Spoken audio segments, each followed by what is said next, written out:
I went. It's spooky season, hot dog. You know, spooky season is here, Ooh. and so it was time to finally go see Smile. I went to go see Smile, the new movie in theaters right now. It's basically the plot of the movie is it's one of these curse is chasing you movies. A lot of it has been made clear in the trailers, but once you see the smile, you're fucked. It's over for you, dog. So the idea is that there's a curse where this whatever entity follows you and torments you. And what it's feeding off of is your trauma. That's the bigger premise of the movie, is that trauma itself and what it does to your brain is the villain. But we see trauma represented in this physical form. What happens is somebody sees a person and they're going nuts and they finally pass a breaking point and they get this smile on their face and they look like this. And it's real creepy. It looked like, yeah. Well, they kind of look like how I look in most photos anyway, like, just trying to resemble a human, And then they kill themselves in a very, very butchering, scary way. They stab their eyes out. They cut themselves open with a jagged piece of glass. They go crazy on themselves. One guy took a hammer and just smashed himself with a hammer until he was dead. That's metal.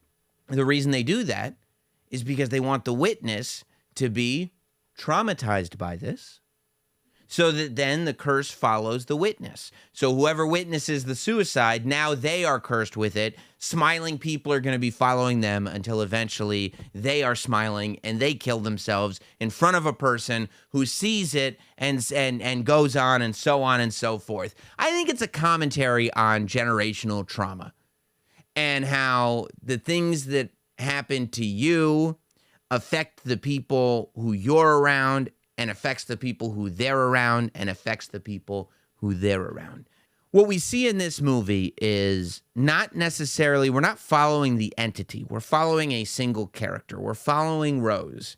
And we basically follow Rose through this process as she learns the process, but from, the beginning to the end, however it ends for her, I won't tell you, of this process. But it ends for her. And how she gets through it.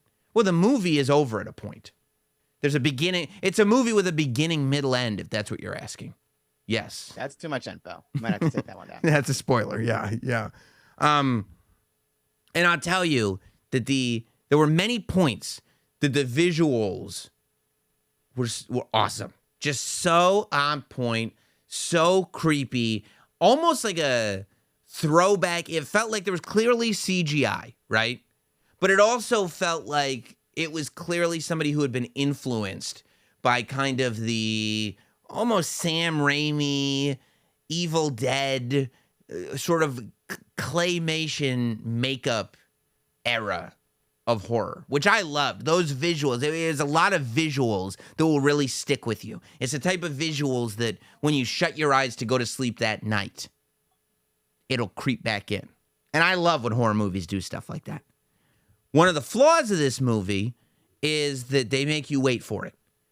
There were points where I was like I thought the middle started to get slow. And then it would pick up, right? Just as I was like, okay, I'm ready to say I don't like this. Just boom, somebody would come and like smash you and you'd go, that was fucking awesome. Right? And it would average out to the point where you're like, okay, it was worth that stuff that I wasn't really into for this big boom. It didn't get too cheesy for me, which I liked. Like a lot of the times, people, I feel like, chicken out in movies like this. And instead of trying to make it really creepy, they play in to the kind of kitsch of it, right? They kind of play into the idea of, don't worry, we know it's stupid, which is what people do when they're worried that the thing that they're making is stupid. I think that they go, yeah, this could be stupid, but we're going to do it right. And I feel like they did do it right.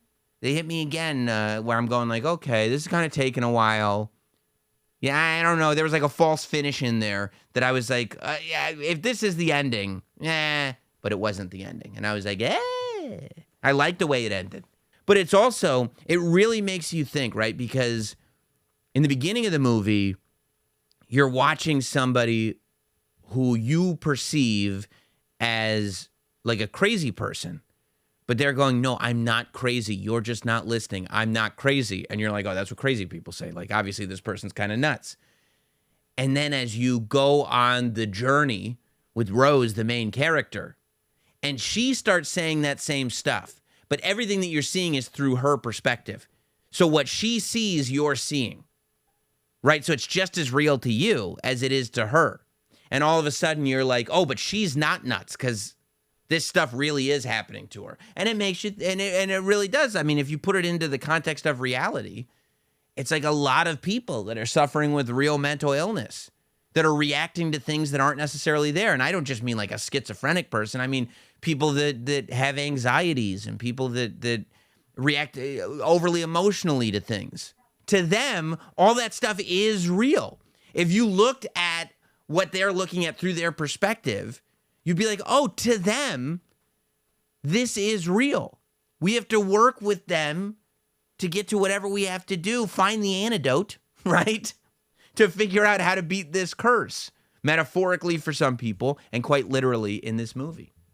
Now, it is a risk, right? Because to me, the idea of a curse that goes with you wherever you go, and there's nothing you can do about it, like a curse chasing you, as opposed to like Michael Myers chasing you or Freddy Krueger chasing you. The idea of a curse chasing you, I think, was perfected in the movie It Follows. If you like Smile and you like the premise of a curse chasing you, watch this movie It Follows, because It Follows is like it could be a perfect movie. Is that the sex one? Yes, it's the ST. It's the I curse. love that one. Isn't it so good? It's the curse that's passed through an STD. And there were like inklings of that, right? Where like the main character would, I mean, no matter how far she went, she was literally trying to outrun this thing. It was always right there with her, right? And the same could be said, right? I think it's a commentary. The same could be said about all of our traumas. That if we have anxieties and we try to run away from them, they come right with us, don't they, Hot Dog? Slowly but surely. Yeah. God, I need to rewatch It Follows. That was so like, it's so good. like, and I hate to turn a review for Smile into a recommendation to watch It Follows, but it really was. When I left the movie theater, I was thinking to myself, that was a good time.